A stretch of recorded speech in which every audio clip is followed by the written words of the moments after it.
School of Medicine. The UVA School of Medicine is also part of the Faculty Forward program, which uses the Faculty Forward Engagement Survey to better measure and understand our faculty engagement. Faculty Forward is delighted to be part of the Faculty Lifecycle webinar series to address issues and solve real problems for academic medical faculty. The Faculty Lifecycle webinar series is a 5-part series featuring live town halls on topics through the continuum of faculty life, from residents through senior faculty. Each webinar is hosted by a different focus unit within the AAMC in a truly collaborative project. Our facilitated discussion today is the final in this series and is focused on strategies for engaging late career faculty and creating meaningful transitions to retirement. We're pleased to have Dr. Jeanette Brown and Dr. Joanna Kane with us today as panelists. Jeanette joins us as the Assistant Vice Provost for the USC Emeriti Center and also as an Executive Director for the Association of Retirement Organizations in Higher Education. Joanna is a Professor and Vice Chair of OB/GYN at UMass School of Medicine and also is a Director of Faculty Talent Management for UMass's Office of Faculty Affairs. Let me tell you a little housekeeping just to begin. The important thing for you to notice as participants is the Q&A option. You'll see on your screen a way to enter questions. Just use the Q&A panel located on the right side of your screen to submit questions during the webinar. Be sure to send it to all panelists so that we're able to see those, and we'll answer your questions at the end of the webinar session after both Dr. Brown and Dr. Kane have had a chance to present.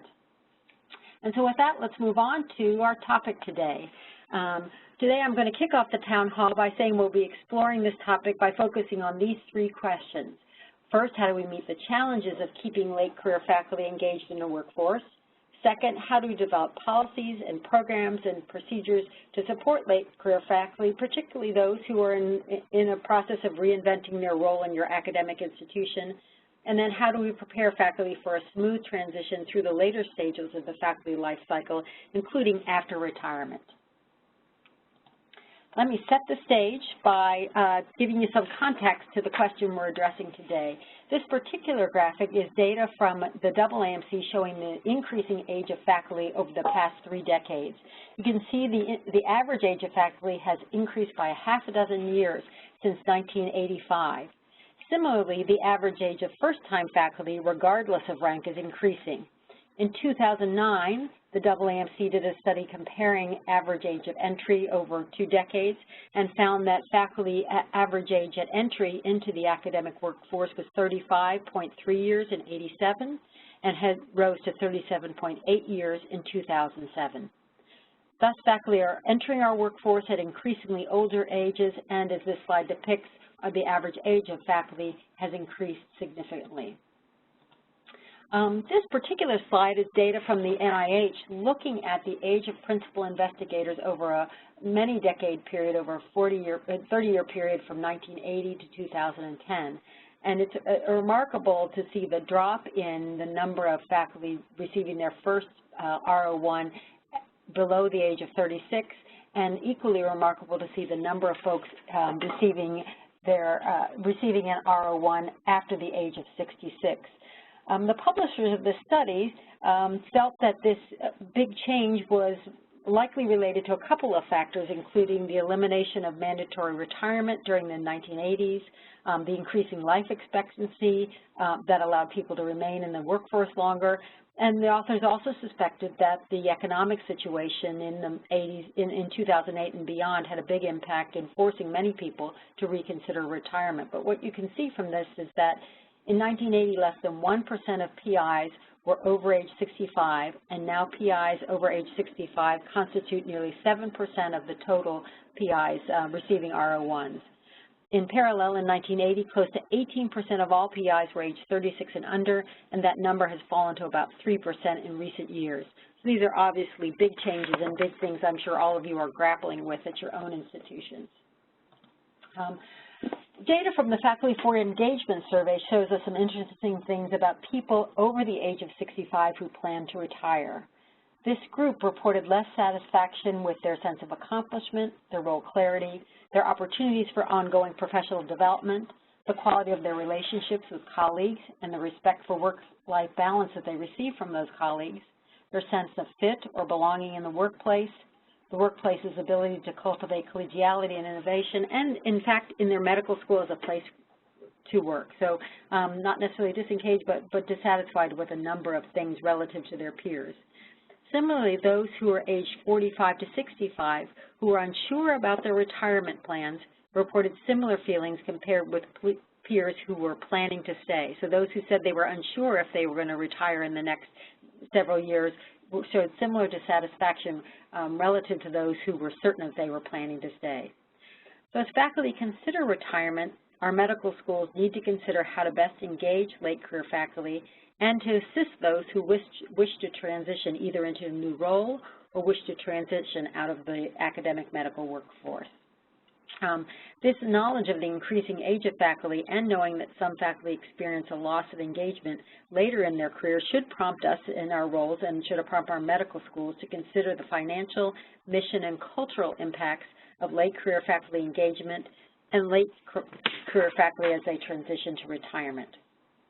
So given all of this evidence, I think we have some suggestions that we'll begin the webinar with, but we'll let our experts talk a little bit more about it. But some things to consider are flexible work policies that allow faculty to take on new roles and perhaps engage in their work in a different way. Encourage career development planning so that people can transition to new roles in their institution or consider transitioning out. And then observe warning signs of disengagement so that faculty who are disengaged can either be invited and encouraged back into an engaged role or can consider what options they have for leaving the workforce and finding a post-retirement career that's rewarding and engaging for them. With that, I'm going to pass the ball off to Dr. Jeanette Brown, who will take us to the next portion of the presentation.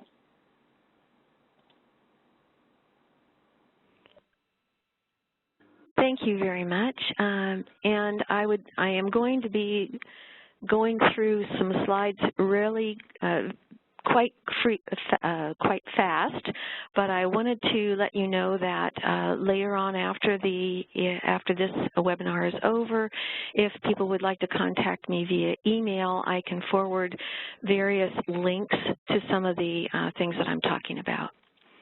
The Alfred P. Sloan projects, in conjunction with the American Council on Education, awarded 15 institutions with money because of their best practices in transitioning faculty to retirement.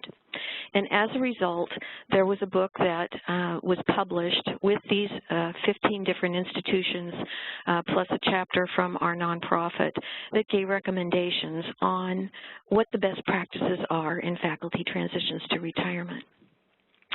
Some of the initial findings, not just from those 15 A. Sloan winners, but from some of the work of visiting colleges and institutions and having discussions with their faculty, these are the initial findings that ACE, along with the A. Sloan Foundation, discovered. The lack of transparency on college campuses, the confusion that arises about what they should be thinking about transitioning to retirement, what the packages might be, lack of communication, generational differences, of course, and a lack of coordination between the human resources and academic administrations.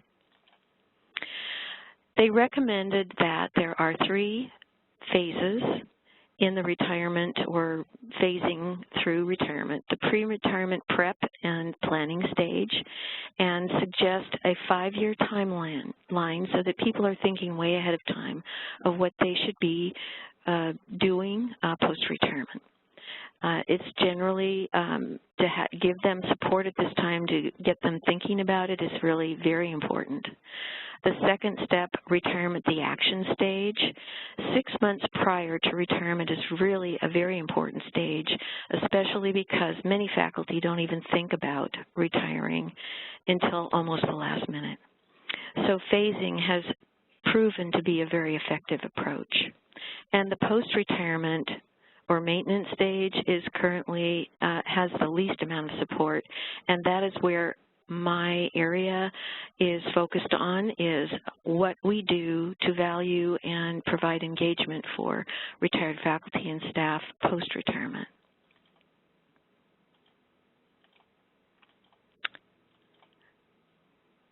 I'm sorry, I went a little bit too fast for you. And the takeaways are continuing retired faculty connections are very beneficial.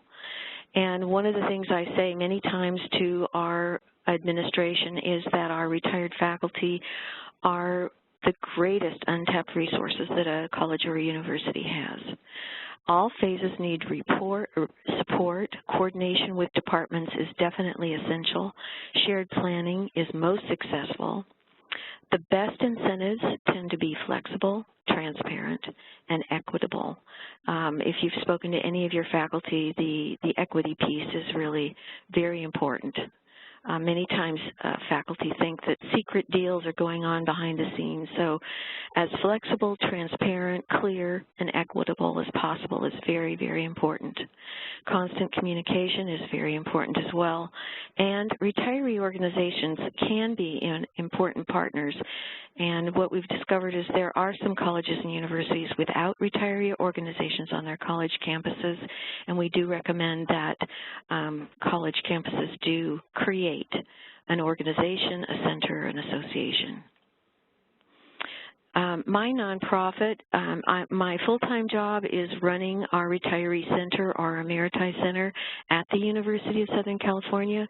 My volunteer position is the executive director of this nonprofit. It was established in 2002, and it focuses on helping colleges and universities create, maintain, and promote their associations and centers on their college campuses.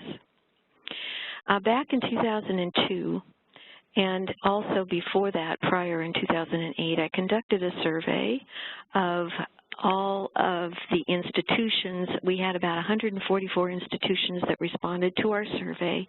They represented institutions in all of the states in the United States, as well as several places in Canada. And what we wanted to do is find out what colleges and universities were doing that had retirement organizations, and these are some of the things that they do on a college campus to support their retired faculty and staff. And these are the privileges that are conveyed to the retired faculty. And if you look at the percentages, you will realize and see how important it is to keep faculty connected to their institutions, especially with library and electronic library resources, keeping the email current, ID cards, free or reduced parking, and the rest down below, but especially for medical faculty, being able to still use Medline and things like that are extremely important, and having an institution support that is key. Just as an aside, the public institutions in California, the UC system, they conducted an Emeriti survey, which I thought would be interesting to the group. And this Emeriti survey is conducted every 3 years. It included the Emeriti, and when they say Emeriti, they mean retired faculty from all of the 10 UC campuses.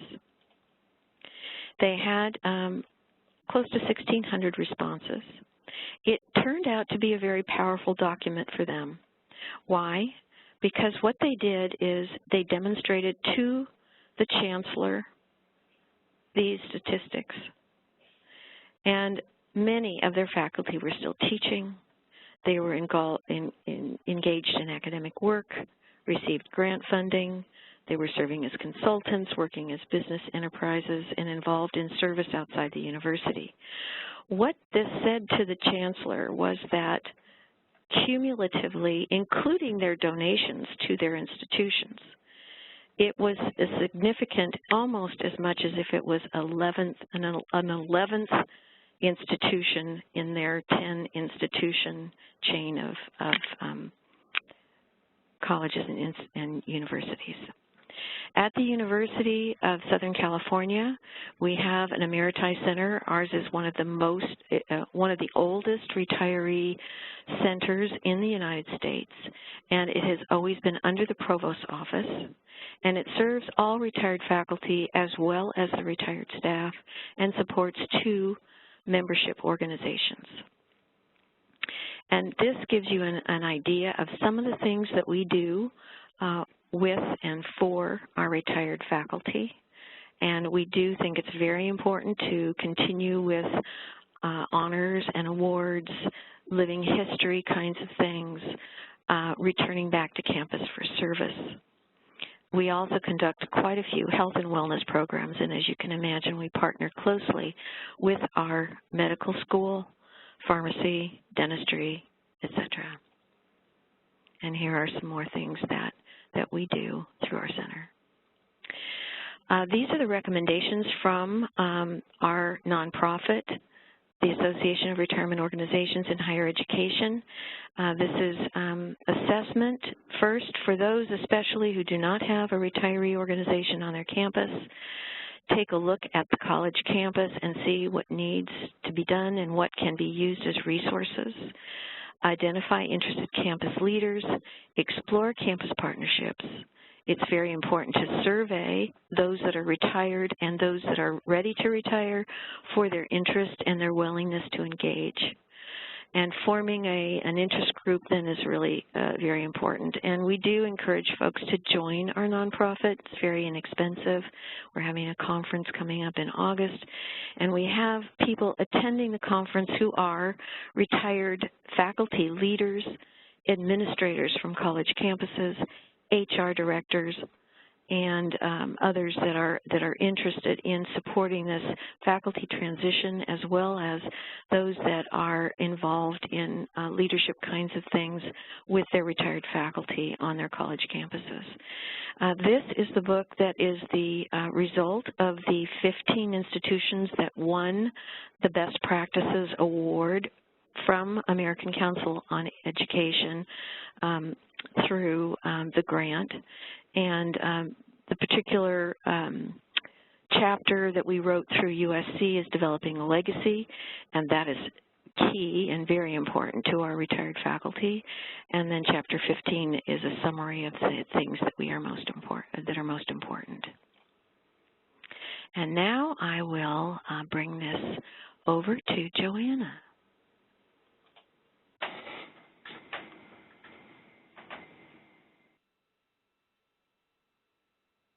Great. Thank you so much, and what great work you've done.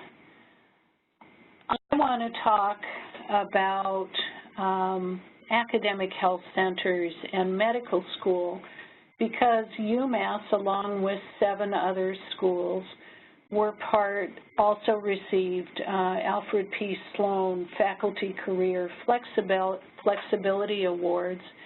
And this really allowed us to launch our thinking about retirement as really a new frontier for faculty development. We found nationally that this had received very limited attention in the medical school setting.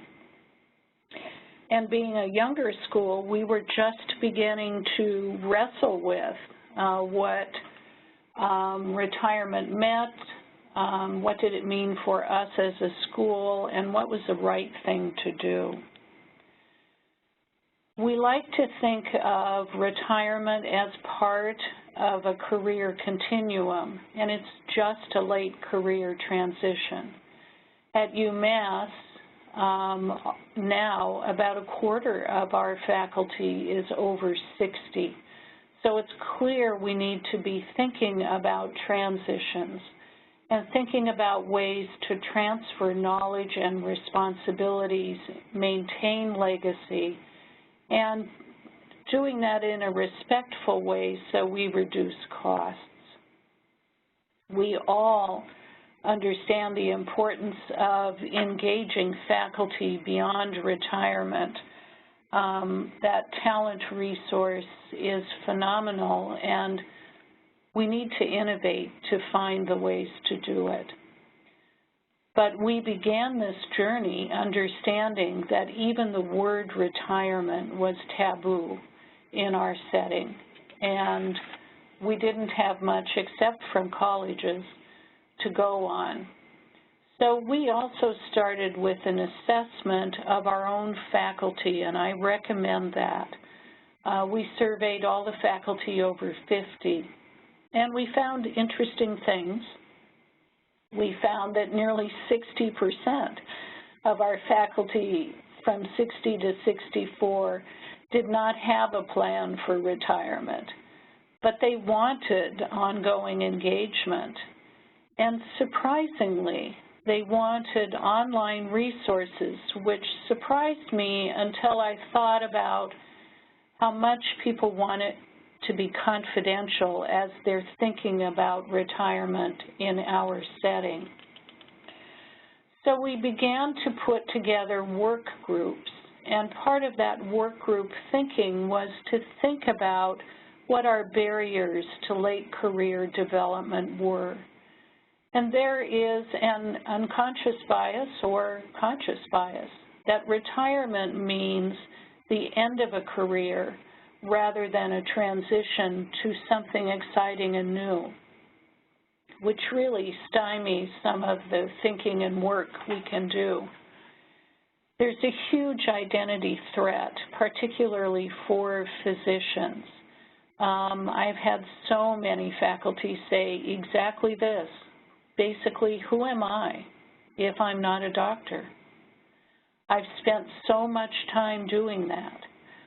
And we tend to think of ourselves in that professional identity rather than thinking about the talents and skills that we've put together over many years of a career. And it was, as I said, taboo to talk about retirement, so there was no safe conversational option. Chairs were afraid it was somehow an HR problem. Faculty were afraid they'd be less effective or even lose their position. So we had to move forward from there.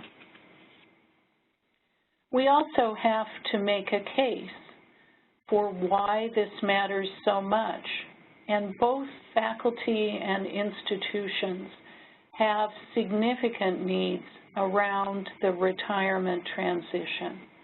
If you just look at their combined needs, you see things that we don't always think about in regard to retirement, the importance of succession planning, or maybe how we're going to retain a referral network, or how these individuals might assist with development.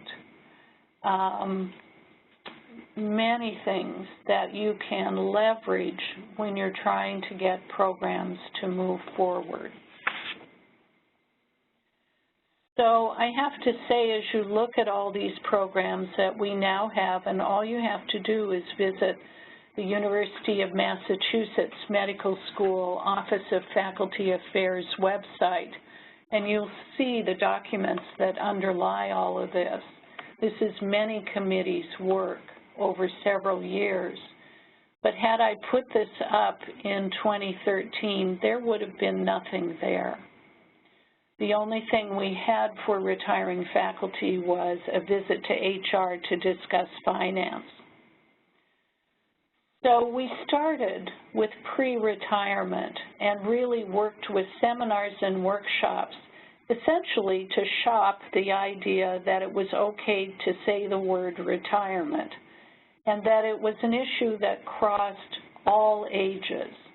Some of the seminars, like long-term care, had faculty from many age groups, the sandwich generation as well as pre-retirees. The retirement checklist, we worked with our 2 HRs and compiled a item-by-item checklist of what you need to think about going through retirement. We did a retirement guidance document that specifically addresses how to think about issues like phasing or sequential part-time reduction. and what things you might think about before you put forward your plan for retirement. Post-retirement, those wonderful things that Jeanette pointed to, none of them existed, but we now have an email connection, a retired access badge, which allows people library privileges. The Wellness Center is open to our faculty, and as you'll hear at the end, we're working on options for all these things that come in post-retirement for academic engagement.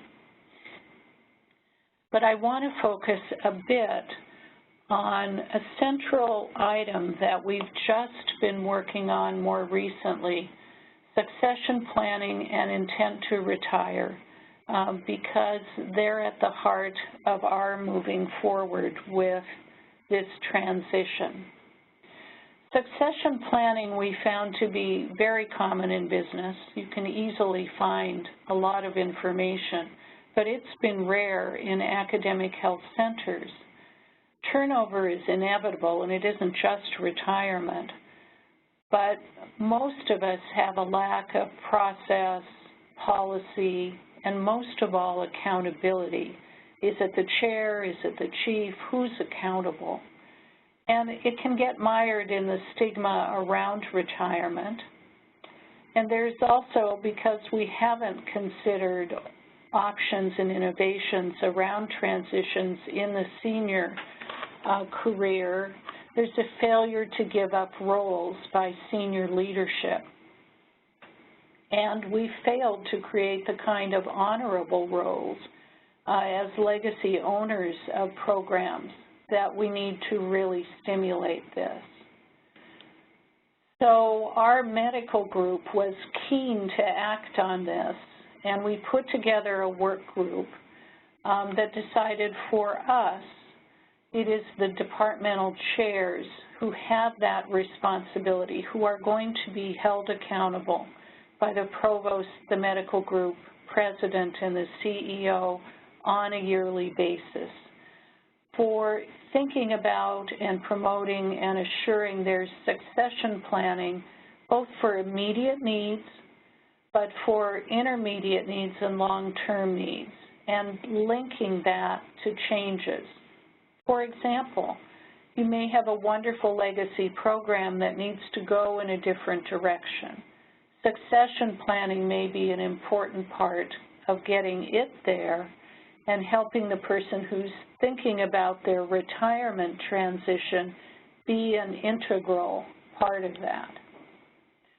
We also recognize that it takes time to transition all those skills and patience and knowledge, but our intent to retire notification was 60 to 90 days. And so again, the work group felt that 1 year was the minimum necessary for particularly clinicians, faculty, to give their intent to retire. But along with that came things we've all wrestled with. Faculty worry they'll be a lame duck. They won't be able to advocate for, they won't have any authority to keep their programs going as they transition. And supervisors are concerned that they'll be short-timers and they won't live up to expectations. So a key part of this is writing down expectations and authority that exist in this transition interval.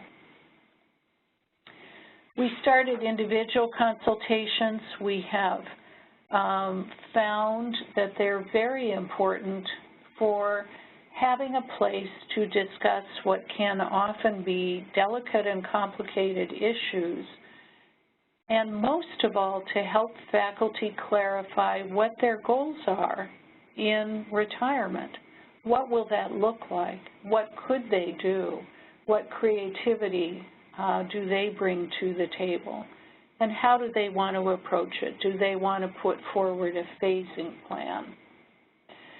And this consultation can be at any point before retirement. It is through the Office of Faculty Affairs, but most importantly, it is confidential. And we now have engaged individuals who are in the midst of retirement or retired to be peer consultants, also confidential as well, if that's desired. We're now really working in the area of creating new pathways, looking at what happens after this transition, what are the options, what's that career step look like. We brought back to talk individuals who've gone on to different encore careers, and we know people are thinking of all sorts of things, retraining from being a surgeon to being a general practitioner who will work in underserved areas. We know some of our faculty have gone from research into global warming. Some have gone into administration of foreign medical school affairs. And others want to go to art or music or teaching dressage. But our focus also is within the institution. Think of all of the skill sets that could help with grant writing, paper writing, editing, just listening and improving presentations, simulation, translation of medicine to the community, and development opportunities. And finally, as a young school, we're losing our history as our faculty retire. And so we have started a videotaping program just about 2 months ago to really capture with some specific questions the reflections of our semi-retired or retiring faculty for the archives and for the Office of Faculty Affairs. What is certain is that we need a great deal more innovation and careful planning and options for faculty at this important late career transition, and we continue to work on that. So I will turn the ball back to Susan.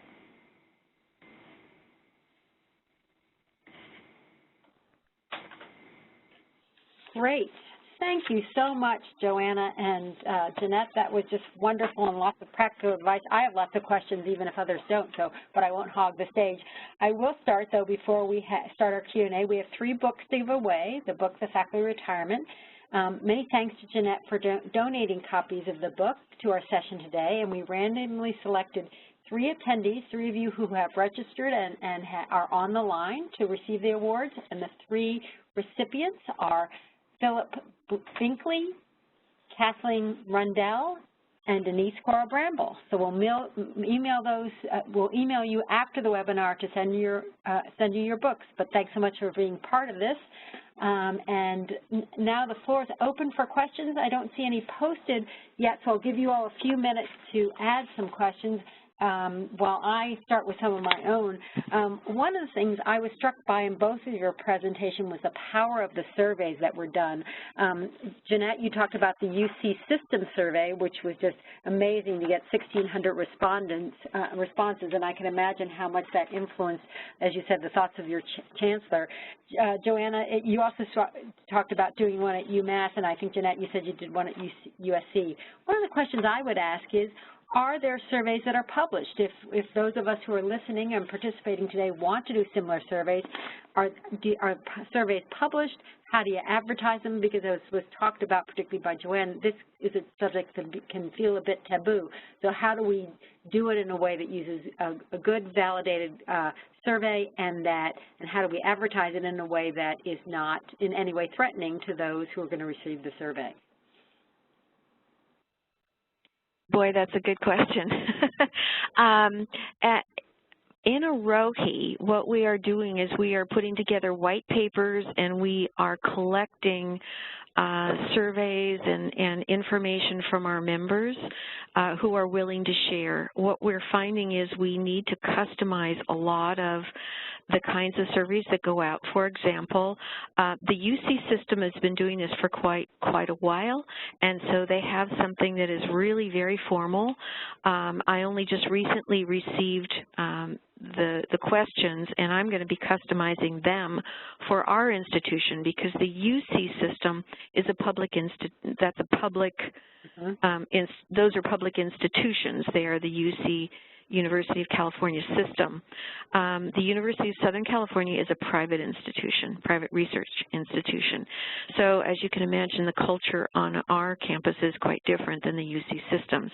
But what we found is whether they're colleges or universities, large, small, urban, rural, whatever, we're finding that as we share our information so that we don't recreate the wheel, and then we spin it and customize it for our own folks. So I do have some of the surveys available. They're not really published, but they will be available through AROHE because AROHE, along with, in conjunction with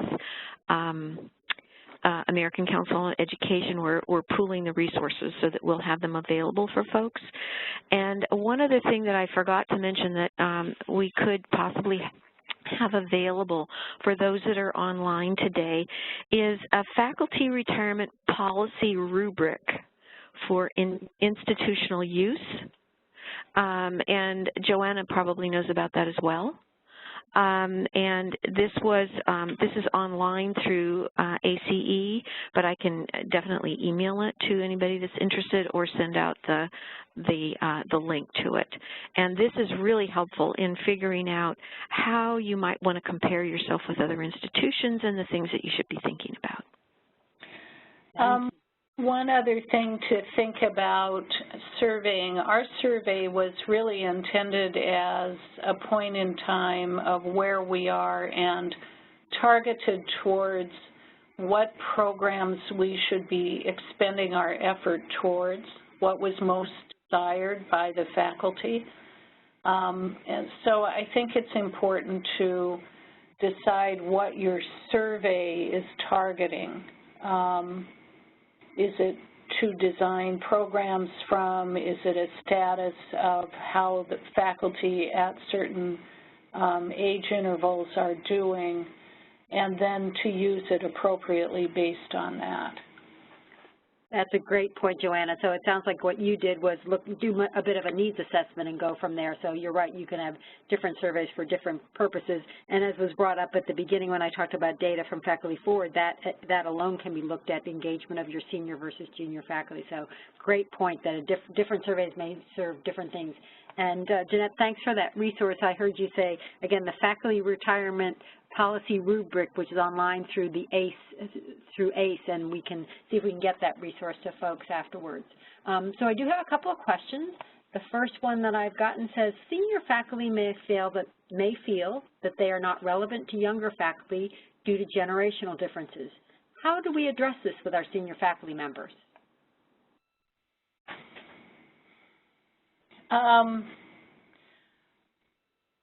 Actually, I haven't found that as much of a challenge. What I find is senior faculty often need to think a bit more about what the talents and the experiences they have are and think about how they can communicate that best. You know, it's a separate problem, communication between generations. There's no lack of talent. It's really how can we honor what they bring to the table and how can we connect them in a way that communicates that so the next generation or other group can benefit from it. Jeanette, any thoughts about that question on generational differences? Because we certainly are in a situation where you know, the baby boomers are the senior folks, the millennials are the junior, we have Gen X in the middle, and, you know, some people don't make much of generations, but most of us, I think, find this big senior group, big junior group, small middle group, and they have grown up with very different experiences around many, many things, technology just being one of them. That's very true, and you also have cultural differences between different departments as well. It's the attitude a lot of times and the distinct and different personalities too, that everything is so different. And I think many times it comes from the top down in terms of valuing the experience, because sometimes the younger ones are, you know, hurry up and get out of my way, I want to do it my way kind of thing. So there's a lot of different aspects of that. So that is a complicated problem, and a lot of times it has to be dealt with department by department. But I think that it's very important that you know, president, provost, chancellor, whatnot, have those thoughts available so that they know that they're valuing the experience and can utilize it and engage it in some way, so that the faculty don't feel like they're being put out to pasture. They've got some consultative role or very important role still on campus, even if it's not what they had before. Great. So another question is, do you find a difference in retirement and faculty plans for basic scientists versus clinical faculty? Either of you find any differences in how those folks plan and what they plan and how they transition?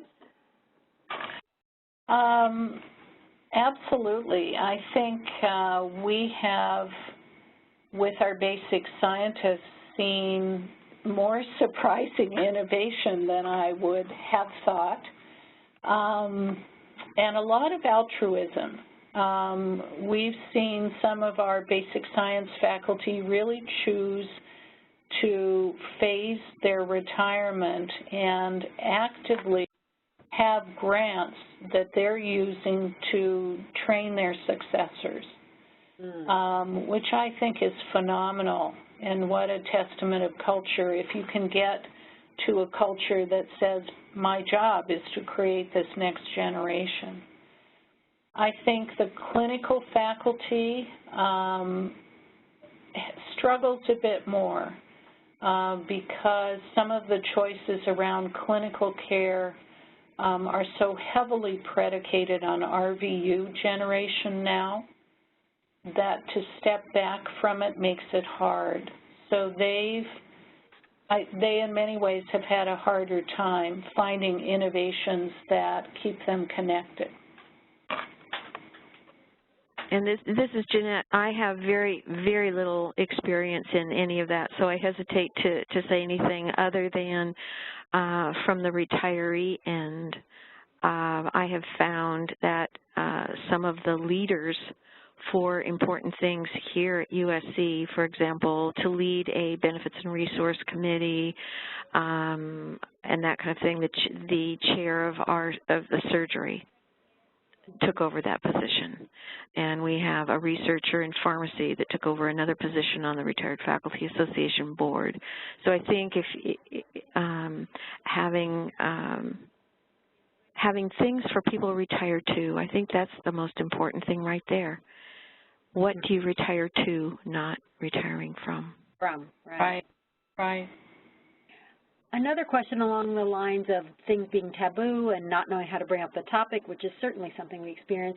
A listener asks, what strategies have you identified to overcome the stigma of discussing retirement or attending workshops on the topic? I think you've both made the point that having confidential opportunities to discuss it are important, but when you show up at a workshop, it's no longer confidential. So are there ways that you, I heard the piece about long-term care, which is going to attract a broad audience, but what other ways have you had to help people overcome that stigma of sort of self-identified as being interested in this topic? Go ahead. This is Joanna. We've tried very hard to frame our seminars as broadly as we can for all ages of faculty. and some it's been more successful and others less so. Including language in it that says, you know, this may not be for you now, but you might be thinking about this for your parents or for others you care about, tends to allow more people to come in. But I'd say the number one thing is actually getting the words transition through retirement or to retirement out, and late career transitions out. So in a sense, it's not in the closet. Retirement is a word we can talk about broadly in our institution. Is a critical part of starting to make a culture change. I definitely agree with you there, and we're finding that faculty are more inclined to like the term life coach if you want to be thinking about what your encore career is going to be like. But we, I'd say for the last 2 years now, we've had a faculty retirement navigator that's in the vice provost's office, and she does not contact anyone. They have to contact her, and all of her personal meetings as well as phone calls are confidential, so people know that they can go to her and ask any question that they would like. And we're constantly doing intergenerational kinds of things, and we do the same thing that Joanna is saying, you know, this is for all generations. Just to inform you, we'll have a workshop on Social Security. Shouldn't you be thinking about that? Or maybe you have a parent or whatever. We, you know, a little workshop on Medicare and this and that. But then in addition, we partner with the Academic Senate so that they know what we're doing, and also we do things online so that there are confidential things online as well. People know that they can come to me confidentially and that kind of thing, but we're trying to reduce the stigma. So our Emeriti Center is focused on, we are the interdisciplinary, intergenerational bridge across the lifespan of an employee. So we invite people before they're retired to come to a lot of our health and wellness kinds of seminars, and even the young ones, the 40-somethings, kind of want to attend because they want to know how to preserve their health for the future, and there's a lot of new research out there, so even if you're a doctor, you don't know it all. So a question is also imposed. Has anybody calculated a cost-benefit analysis to measure the workforce engagement by the transitioning group? In other words, what does it cost to run the programs, and what does it save? What is the return on investment of having the programs, the office, the issues that you're putting forth? How do you make the case to get a budget to support it? We have not done it here at USC, but I understand that they've done it at UC Davis, and what they have done, and UCI, UC Irvine, what they have done is they have gone through and found out what the donations are coming from the retiree population. Yeah. And they've divided it by the amount of folks that have, you know, that are retired. And they're saying you're only spending $25 per person per year on these retirees, and they've brought in $115 million. Yeah. Go, you know, you want to keep them happy. So they're looking at it from that point of view, the return on investment, because it's the money that the institution is looking at. Right, and so they're looking solely at philanthropy. They're not looking at, as you had said, the UC's calculated they had an 11th school as a result of all this engagement. They're not counting that contribution. They're just looking at philanthropy and coming up with those numbers, correct? They were just looking at philanthropy at the time, but this particular survey, I'm not sure if they calculated financially how much their volunteer hours would be worth, but I believe that UC San Diego did that 1 year. I mean, it's haphazard. We don't have really solid data right now, but if somebody wanted to do it at their institution, I think if you could do it right, that would be very powerful. Yeah, I really don't know of any good studies that have been done in academic medicine.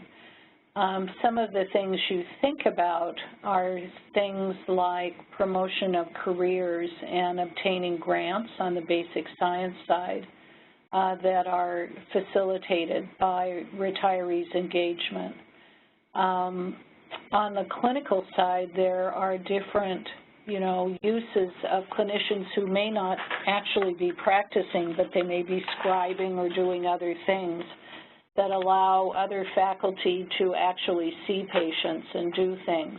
It's very hard to get at that kind of data. Mm-hmm. Yeah, I think if somebody sat down and said, what are all the ways we calculate, that would be a really lovely outcome from this kind of thing, is a group to say, what are all the things that add up that we could, if we wanted to demonstrate return on investment, what are the things we would be measuring? But you've come up with some great recommendations. We've got a whole lot more questions now. One person asked about clinical malpractice costs and how that impacts participation. Are either of you seeing situations where accommodations have been made around malpractice costs that allow people to continue to teach in the clinical setting? Not I. So I have two that come immediately to mind.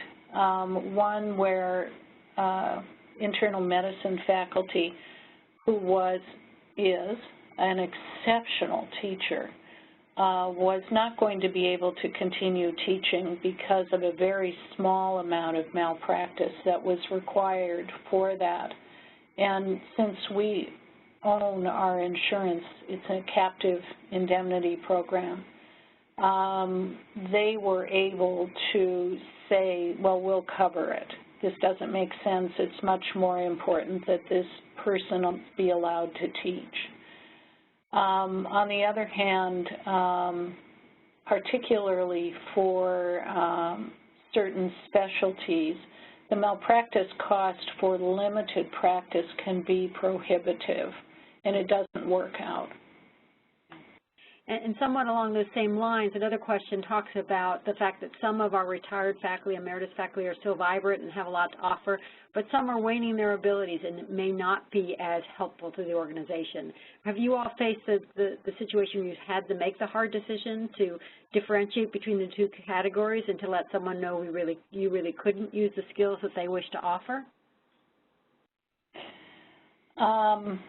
So I can speak as a former department chair and say that's always an issue at the table, and how you manage that is very important because you want to continue to respect what an individual has essentially given to an institution over a long period of time and find creative ways to engage them. But it may not be quite the way that they thought they should be engaged. That was well put. I have nothing to add to that. Okay. There are a couple of questions around costs that I want to roll together. One is who does bear the cost of the parking and the email access, et cetera, and so that's probably the cheapest. Then there's the next level, the career costs and career navigation, and then finally, how about the training, the workshops, the encore career where you may be transitioning. For example, there was the talk about the surgeon who became a family doctor or generalist. So who bears the cost of the parking and electronic stuff? Who bears the cost of the personnel who do the counseling? And then how about when you get to higher levels of training, where does that fit into, what budget does that fit into?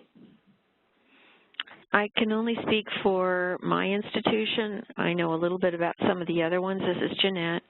At our university, the university pays for the parking. So our retired faculty and staff who've served for 10 years or more, and they retire after the age of 55, they get free parking. And I suspect that once they realize how much money they're losing by giving free parking, they may eventually either take it away or whatnot. I'm not sure. The email is free. I don't know if it costs them much more to do email. I don't think it doesn't. What is not free are the electronic library resources. And so the university is willing to pay for emeritus and emerita professors for those, but not for everyone. And so we're working on that kind of thing. But right now it's the institution that bears the takes care of that. The Vice Provost Office pays for the Retirement Navigator. Human Resources pays for another Retirement Navigator for all faculty and staff to help them transition to retirement.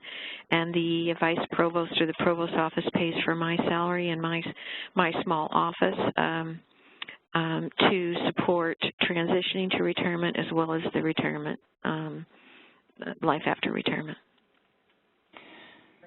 So this is Joanna. I can say that our parking is not included. We weren't able to close that deal, probably because they were looking at the actual costs.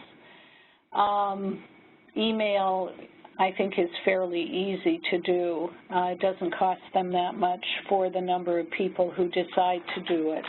And for now, our library is covering the costs, although that may be something that goes.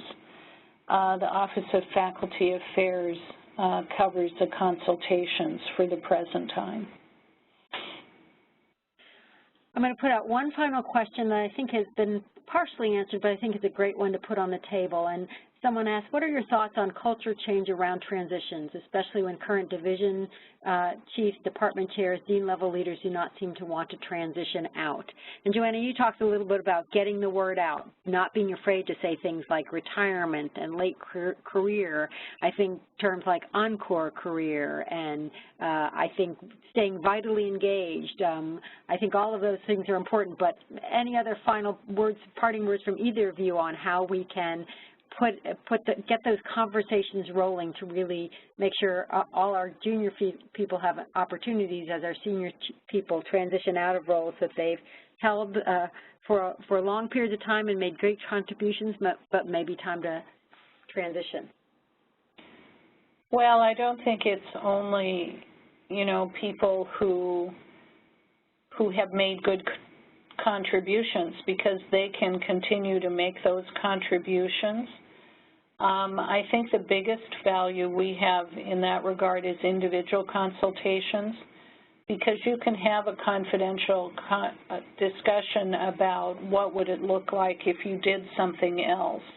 What would it look like if you gave up the burden of this and could concentrate on that? And having a place where they can safely discuss it allows the pre-thinking to go forward. And before that, we had no place for that to really happen. Lastly, one of the things that I'd like to say is we all know that faculty are fearful of losing their identity and those kinds of things. So one project that I'm hoping to start fairly soon is to do mini videos of our retired deans, retired faculty, and of those that I know who have gone off and done really interesting, unique things, and just do a quick little 3-minute, 5-minute video and start posting them on a website so that in the privacy of your own home you can see some of these folks and what they're really doing, so that many faculty don't really have a clue as to what they're going to do next. Some do, but many don't. And so hearing the stories and seeing a person, their face, and hearing how they feel about it might help alleviate some of the fears that come with this transition process. Well, thank you so much. I think, yes, that peer mentoring is so powerful. And with that, on behalf of Faculty Forward, I want to thank Joanna and Jeanette for their wonderful contributions. I want to thank the attendees for participating in the town hall. The session will be posted online for viewing and can be shared with your colleagues. And then to learn more about Faculty Forward, please visit us at www.aamc.org/facultyforward. Thanks so much for your participation today. Thank you. Thanks, everybody.